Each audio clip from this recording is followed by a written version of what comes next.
Bagaimana dengan vaksin ini? Seperti sampaikan tadi, ini memang bagian dari ikhtiar. Ya. Salah satu ikhtiar saja. Ya seperti kita naik sepeda motor, kan ikhtiar agar tidak kecelakaan kan pakai motor. Ya. Cuman sekarang orang pakai motor lagi pakai helm. Ya. Cuman sekarang pakai helm itu bukan karena takut kecelakaan, tapi karena syarat melakukan perjalanan. Ya kan, sama seperti ini juga begitu ya. Kita divaksin itu mestinya supaya takut tidak bahaya.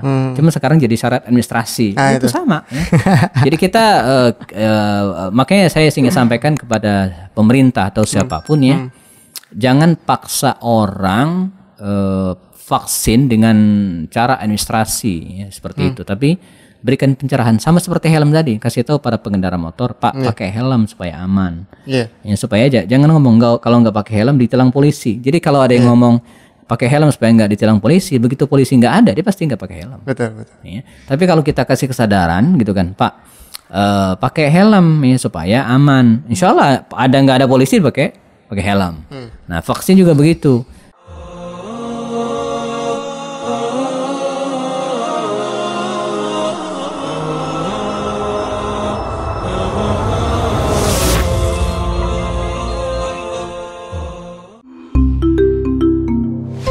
Kupas lewat obrolan santai.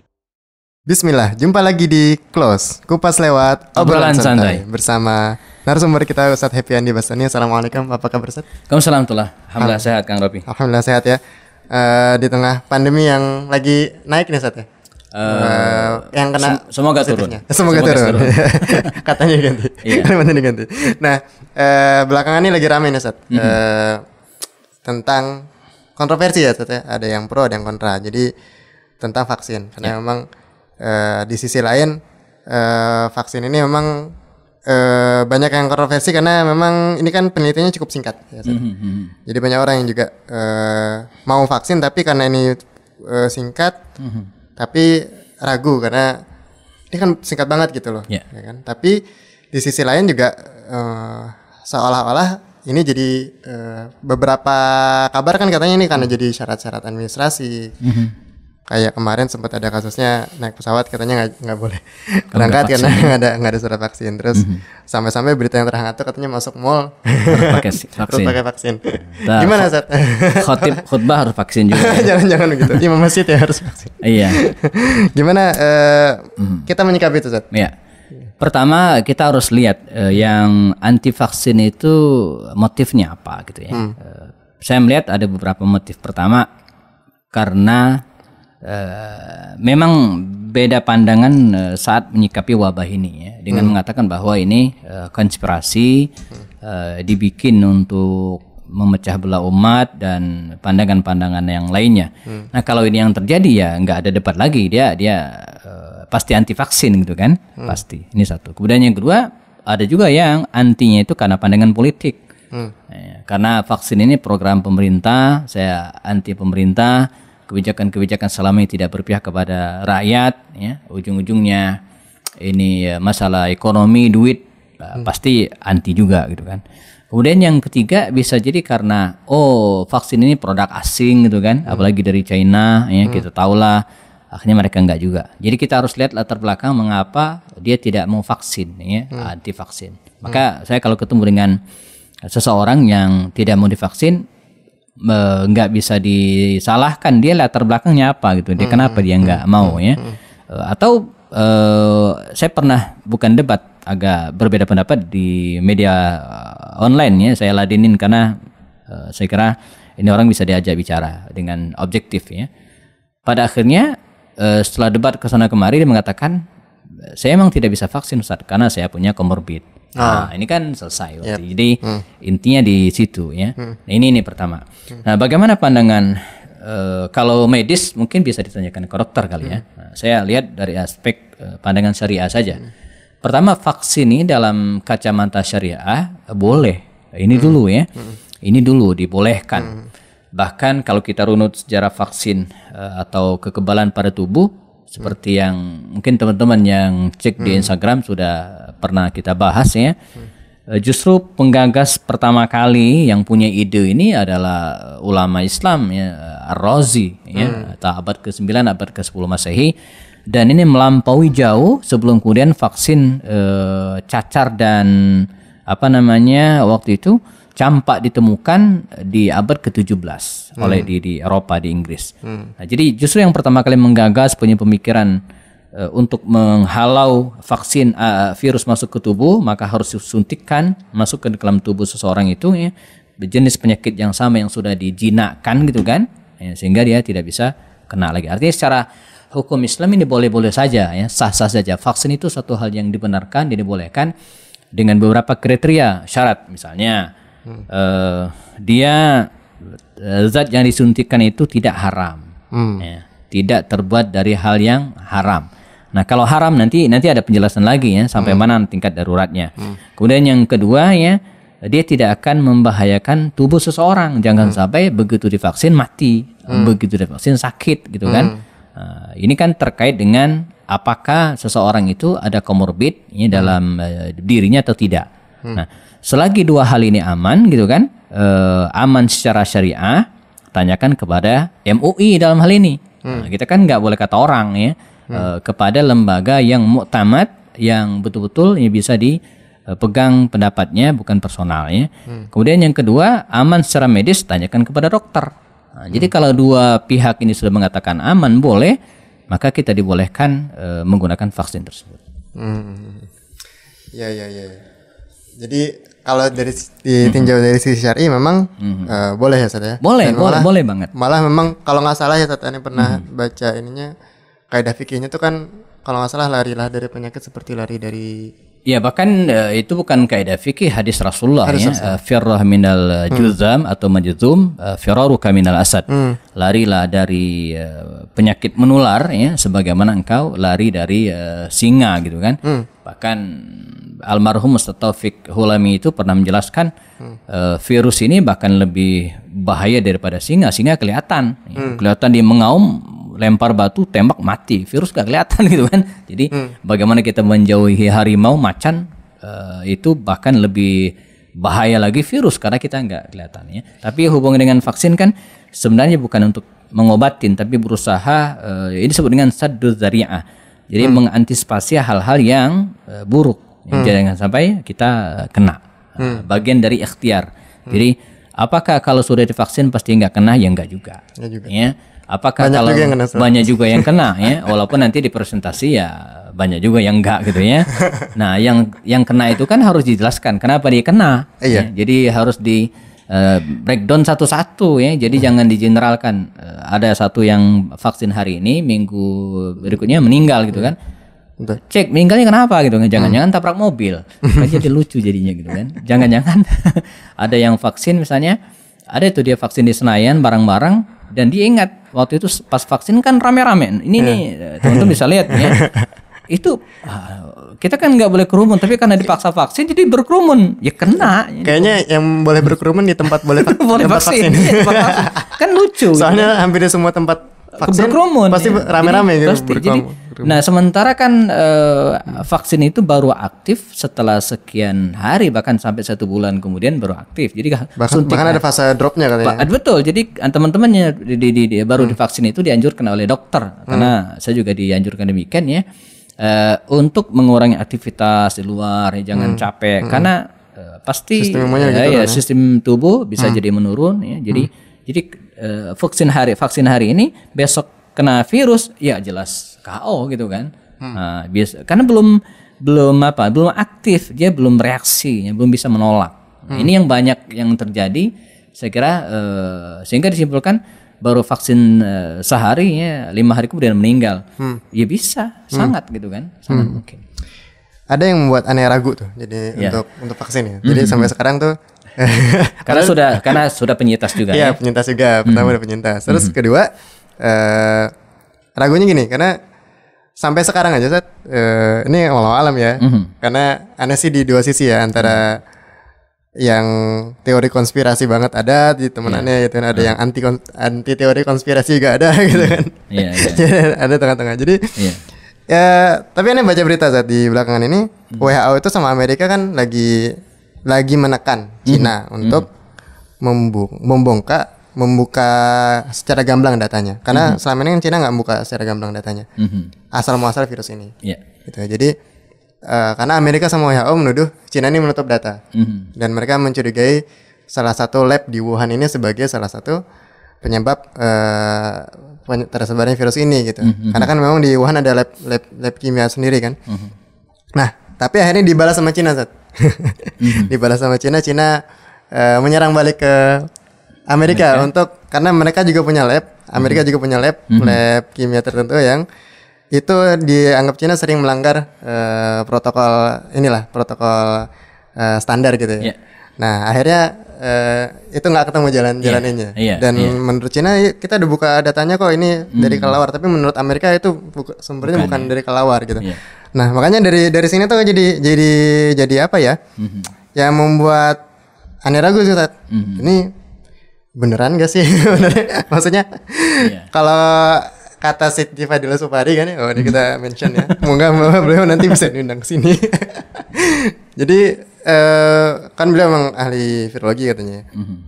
Virus itu kan memang kalau beliau percaya ada virusnya, tapi pertanyaannya memang yang belum ketemu jawabannya antara virus ini human made atau memang mutasinya memang natural gitu kan. Nah, itu akhirnya membuat Anda juga ragu. Terus kedua yang buat ragu lagi kan karena logikanya begini. Kalau virus kita misalnya vaksinnya pakai yang dari Sinovac misalnya. Kan Sinovac berarti dari Cina kan? Sampel virusnya kan virus yang COVID dari Cina kemarin. Nah, sementara kalau misalnya kita ada suntik vaksin Sinovac. Terus yang ramai sekarang kan katanya di Indonesia yang Delta. Dari India ya. Malah katanya ada mutasi baru yang virus versi Indonesia kan.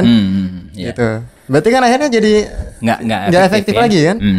Gitu. Akhirnya tapi anehnya gini, Seth. Itu tetap jadi syarat, maksudnya kalau misalnya kita udah punya surat vaksin seolah-olah boleh kemana aja. Padahal kalau udah punya surat vaksin bisa jadi tetap ketularan. Terkena, ya. Dan nggak perlu tes PCR lagi malah di beberapa tempat. Ini beda-beda ya. Pertama virus itu sendiri ya, artinya corona ini sendiri. Apakah ini man artinya dibuat gitu kan, di-create gitu kan, atau emang ini alami dari hewan yang kemudian bermutasi ke tubuh manusia dan menyebabkan virusnya. Sekarang ini kita serahkan ke pakar lah gitu kan. Tapi andai dua-duanya benar gitu kan, kita tetap harus waspada. Itu intinya gitu kan. Andai emang dibikin gitu kan, emang kalau dibikin kita nggak waspada tetap aja gitu. Jadi ada bahwa ini dibikin oleh orang atau ini berasal dari kelelawar secara natural gitu kan. Dua-duanya tetap kita harus waspada. Mengapa kita harus waspada? Karena fakta di lapangan udah banyak yang mati. Ya, teman kita sendiri, ustadz kita sendiri, banyak banget. Dan itu bukan hanya umat Islam. Ya, di India itu kafir semua mati juga gitu ya. Di Brazil tinggi mati juga, itu bukan umat Islam saja yang diincar gitu ya. Apalagi sekarang kita lihat penularannya itu bukan udah random gitu ya, udah ngacak. Dulu kan kita lihat yang mati itu siapa? Yang ada komorbid. Teman-teman kita banyak yang nggak ada komorbid mati juga gitu kan. Betul. Ada yang misalnya meninggal misalnya dalam waktu kurun 14 hari. Ya, dulu kan begitu. Kalau sudah lewat 14 hari aman. Ada yang sebulan bermati gitu ya. Nah ini udah random gitu kan. Dan itu fix corona gitu ya. Sebab gejalanya sama, ya, penularannya juga bisa di tracing gitu kan asal mulanya. Jadi saya kira virus ini, keberadaan bahwa virus corona ini ada, saya kira sudah muttafaqun alaih ya. Jadi bukan jumhur ulama, bukan jumhur. Kalau jumhur kan masih mayoritas lah ini. Sulit rasanya para dokter seluruh dunia itu mereka saling WA, telepon, kita bilang aja ya bahwa virus corona ini ada gitu. Kayaknya enggak lah gitu ya. Untuk kompak begini. Iya kompak, sulit ya, sulit dipercaya ya. Itu satu. Jadi mau ini dibikin orang ya, mau dibuat apa dari natural kelelawar, saya kira kita serahkan kepada tim intelijen gitu ya untuk ngeceknya. Tapi andai dua kemungkinan ini salah satu atau dua-duanya benar, ya tetap kita harus waspada. Nah, salah satunya dengan vaksin ya. Nah, bagaimana dengan vaksin ini? Seperti yang sampaikan tadi, ini memang bagian dari ikhtiar ya. Salah satu ikhtiar saja. Ya seperti kita naik sepeda motor kan ikhtiar agar tidak kecelakaan kan pakai motor ya. Cuman sekarang orang pakai motor lagi pakai helm. Ya. Cuman sekarang pakai helm itu bukan karena takut kecelakaan, tapi karena syarat melakukan perjalanan. Ya kan? Sama seperti ini juga begitu ya. Kita divaksin itu mestinya supaya takut tidak bahaya. Cuma sekarang jadi syarat administrasi. Itu sama. Ya. Jadi kita makanya saya ingin sampaikan kepada pemerintah atau siapapun ya, jangan paksa orang vaksin dengan cara administrasi ya, seperti itu. Tapi berikan pencerahan sama seperti helm tadi. Kasih tahu para pengendara motor, Pak pakai helm supaya aman. Ya, supaya jangan ngomong kalau nggak pakai helm ditilang polisi. Jadi kalau ada yang ngomong pakai helm supaya nggak ditilang polisi, begitu polisi nggak ada, dia pasti nggak pakai helm. Betul. Ya. Tapi kalau kita kasih kesadaran gitu kan, Pak, pakai helm ya supaya aman. Insya Allah nggak ada polisi pakai helm. Nah vaksin juga begitu. Dan mengapa kemudian salah satu penyebabnya mengapa di Indonesia agak susah vaksin ya? Ini kan masalah trust kepada pemerintah. Ya. Ada betul. Teman Ustadz kita Pak Sohibul Iman ya dalam wawancaranya belum mengatakan. Di Jepang itu yang pertama kali divaksin itu justru masyarakat. Pejabat-pejabat itu belakangan. Karena emang seharusnya begitu. Ini kan fasilitas yang diberikan oleh negara kepada rakyat, kepada masyarakat. Ibarat makanan ya, yang pertama kali harus mendapatkan adalah rakyat. Pejabat mah terakhir. Ya. Itu di Jepang ya. Tapi di Indonesia nggak bisa gitu kan, nggak bisa karena kalau rakyat duluan gitu kan, sementara pejabatnya belakangan, itu pejabatnya dibully. Ya. Justru pejabat duluan yang untuk mengatakan bahwa ini betul-betul aman atau tidak. Ini kan masalah trust, masalah bahwa rakyat kita sudah tidak percaya lagi kepada pemerintah.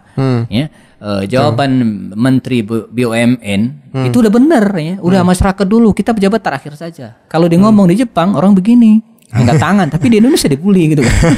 Ini orang nggak percaya lagi dengan pemerintah gitu kan. Nah, karena itu tugas pemerintah adalah memberikan advice yang memberikan arahan ya kepada masyarakat, bukan dengan cara nakut-nakutin gitu ya. Ini nanti kalau nggak vaksin nggak bisa bikin KTP ya, nggak bisa dicarikan dananya, bukan begitu, tapi berikan kepercayaan. Insya Allah kalau masyarakat percaya, mereka akan ngantri kok, rebutan gitu kan. Karena siapa sih yang nggak mau sehat gitu kan? Semua orang pengen sehat. Siapa yang pengen kena corona gitu kan? Nggak ada, ya. Nggak ada ya. Karena corona itu menurut mereka yang pernah kena gitu kan, itu kan bukan kayak kena penyakit DB. Penyakit DB itu 3-4 hari di rumah sakit, kita terbaring di rumah sakit, di samping ada istri kita yang nemenin, ada teman-teman kantor datang bawa jeruk.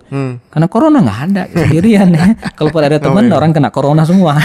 Yang sedih kalau meninggal ya Zat ya. Yang lainnya sedikit sendirian, nggak ada yang ke makam kita juga sedikit ya.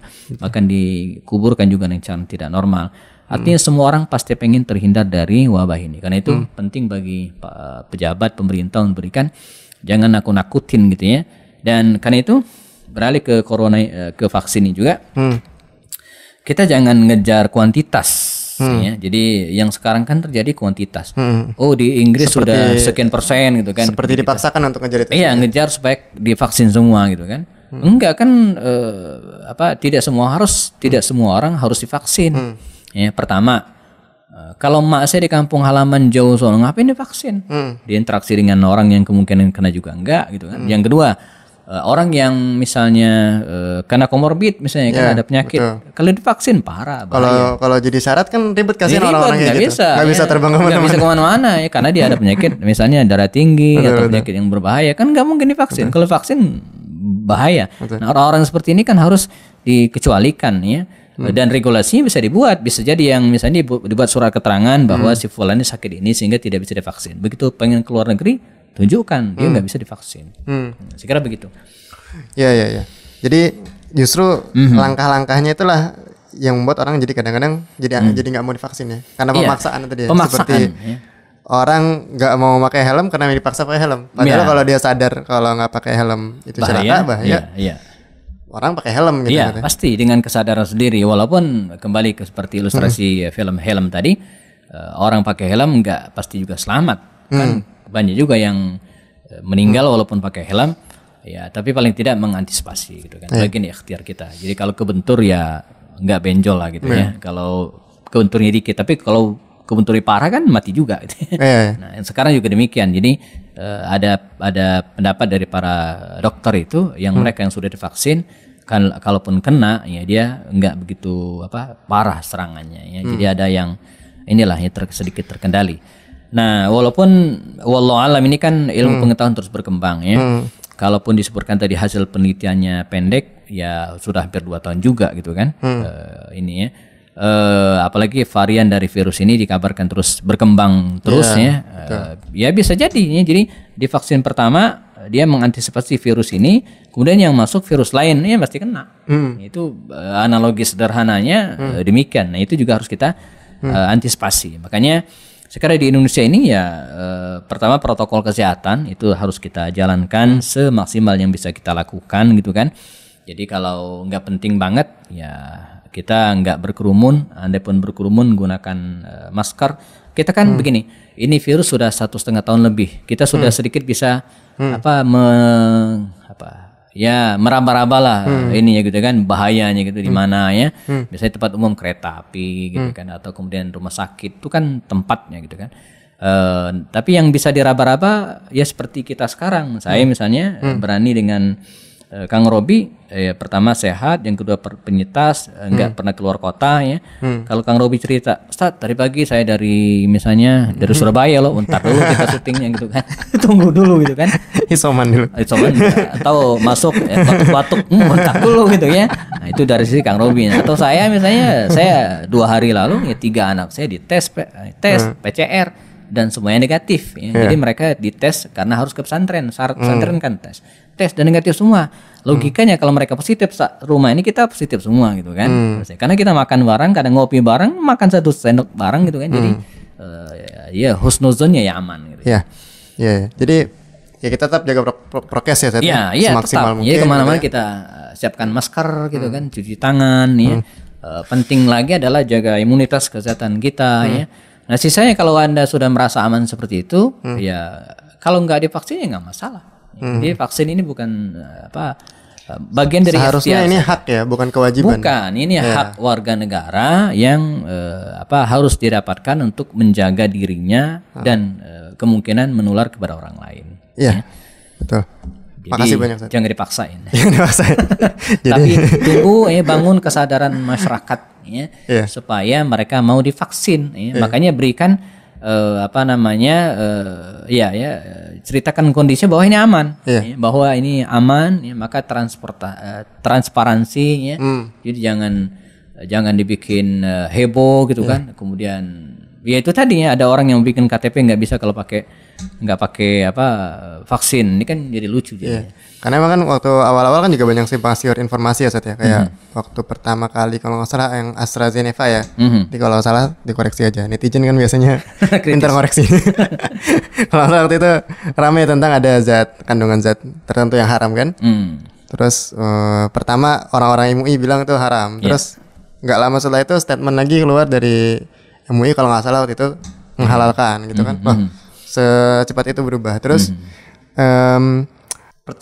yang kedua tuh ini awalnya kan dikatakan bahwa komorbid nggak boleh, terus lansia nggak boleh, terus yang penyintas nggak boleh. Tapi sekarang akhirnya berubah lagi regulasinya bahwa penyintas itu tetap wajib vaksin katanya setelah maksimal 3 bulan atau 6 bulan setelah COVID. Terus lansia pun sekarang banyak kayak di rumah itu sudah karena orang-orang nggak mau, akhirnya dipanggil lansia supaya memenuhi kuota. Nah, gitu kan. Sekiranya ini catatannya. Pertama bahwa akan ada perkembangan baru, tidak bisa dipungkiri. Ini kan ilmu pengetahuan terus berkembang ya. Sekarang kita harus membuka diri juga terhadap perubahan-perubahan itu ya. Kita yang tadinya nggak boleh kemudian jadi boleh, mengapa? Ya baru tahu aja gitu kan. Sama seperti MUI diharamkan karena memang belum diteliti dan asal luar negeri, begitu diteliti dan keluarlah label halalnya ya. Ini kita juga harus terima konsekuensi itu ya. Kemudian terkait dengan itu kritik gitu ya. Artinya jangan hanya mengejar kuantitas ya, harus vaksin sekian gitu, harus kualitas tadi itu. Jadi mereka yang akan divaksin itu, ini fakta di lapangan kan asal suntik aja gitu kan, bahkan ada juga yang nggak ditanya, nggak ditensi darahnya gitu kan. Ini kan menurut saya bahaya ya. Atau misalnya ada juga yang sampai harus berbohong ya, sebab Bapak ada penyakit gula, nggak ada. Sebab kalau dibilang ada dia nggak vaksin, nah nggak dapat surat vaksin dan nggak bisa kerja kan, masalah gitu kan. Jadi jujur aja kalau dia penyakit gula, ada penyakit gula, kemudian kasih surat keterangan bahwa si fulan nggak bisa divaksin karena dia ada penyakit gula ya. Sama seperti anak saya kemarin kan disuruh vaksin. Begitu kita datang sudah ada KTP belum? Karena belum 17 tahun nggak bisa, ya sudah. Memang belum bisa, jangan dipaksain gitu kan. Jadi emang nggak bisa. Nah jadi ini jangan hanya mengejar kuantitas, tapi betul-betul harus hati-hati ya. Mereka yang divaksin itu pastikan aman dari komorbid yang bisa membahayakan. Ini kan wewenang dokter. Jadi penyakit komorbid apa saja yang berbahaya kalau divaksin kan harus dijelaskan ya. Misalnya panuan itu kan bukan komorbid yang bahaya. Jadi yang komorbid yang bahaya itu apa gitu? Saya juga nggak tahu, saya bukan dokter ya. Kurang penghasilan atau kanker atau ya kantong kering ya. Itu komorbid yang berbahaya. Iya. Sekarang lagi obesitas. Itu dimasukkan komorbid. Ini kan lucu. Ya nggak tahu benar atau enggak. Karena terbukti banyak orang yang komorbid begitu kena virus ini meninggal. Oh, udah masukin komorbid. Namanya obesitas termasuk komorbid. Dulu kan enggak. Oh, Anda baru tahu tuh. Iya. Jadi ada yang ya belum resmi dikeluarkan, tapi sudah beberapa rumah sakit gitu kan menyatakan demikian. Jadi yang komorbid yang obesitas diharap sangat hati-hati gitu kan. Ya, karena bisa jadi salah satu komorbid kalau kena virus ini. Oke. Terima kasih banyak Ustaz. Iya, jadi sudah siap vaksin. Enggak juga. Jadi teman-teman kalau yang mau vaksin silakan ikuti Ustaz. Kalau nggak mau jangan ikuti saya. Iya, saya pengalaman ya sudah berapa? Sudah 3. Saya Februari kali ya vaksinnya. Iya, 3 kali? Enggak, maksudnya 2 kali ya.